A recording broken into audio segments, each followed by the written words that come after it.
Well, in a previous video, I described how we take a new approach to calculating gravitational potential energy when we deal with things on large scales, far from the Earth, or things that don't even involve the Earth, collisions between planets or stars or things like that. So I'm going to take just an example here that I made up, and imagine we have the International Space Station, which is orbiting the Earth, takes about an hour and a half to orbit. Some of you may have even seen it before if you look at the right time of day. And if it gets stopped in its tracks and then falls into Earth, it would collide with a pretty tremendous speed. So we're going to calculate what that speed would be. And as long as we have the parameters for everything, like we'd have to know the parameters that describe the Earth and the parameters that describe the space station, then we can solve this. But I want to show you how we set up this problem. So maybe we'll just do a little drawing here. And this would not be to scale. This would be the Earth. And somewhere actually not too far above the surface of the Earth is the International Space Station.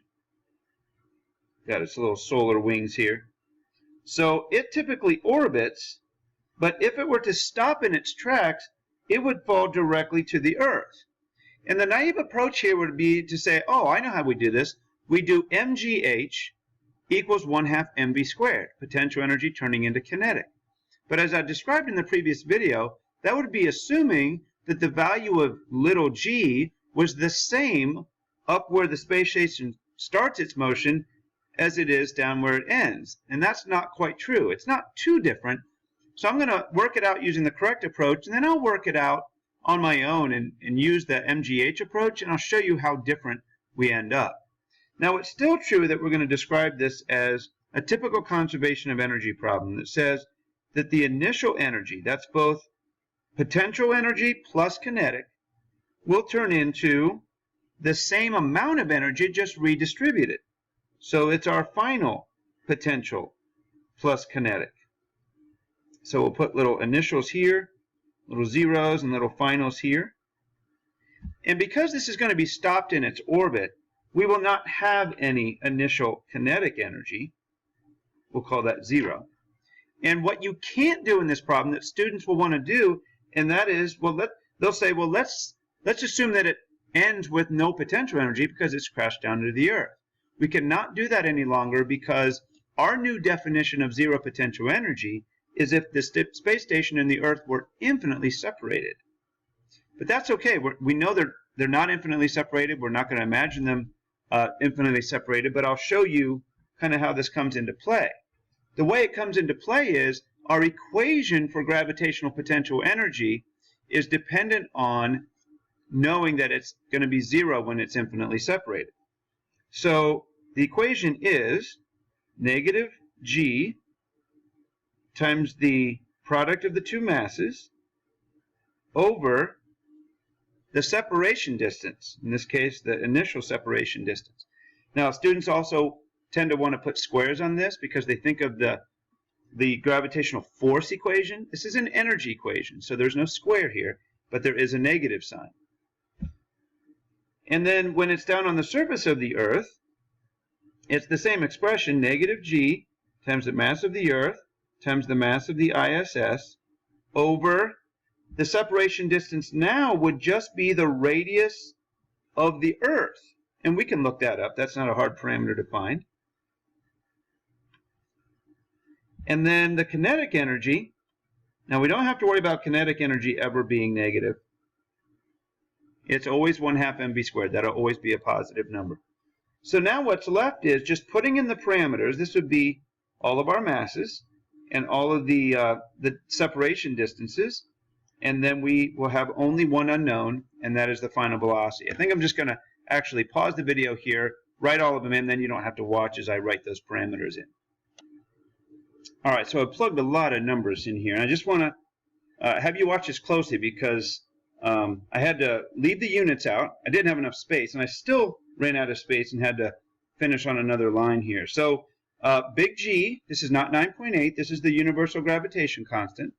The mass of the Earth, I looked up in my textbook. I gave you the mass of the International Space Station up here in the problem. Now, the initial separation distance, that would be the radius of the Earth plus the altitude of 400 kilometers. Notice when you're given an altitude, people mess this up a lot. An altitude means how high above the surface of the Earth. So this distance here that I'm showing with my pen, that's 400 kilometers or 400,000 meters.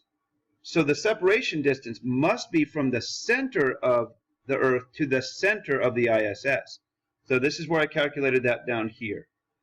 Okay. Over here I've got the same kind of values, except the final separation distance only includes the radius of the Earth.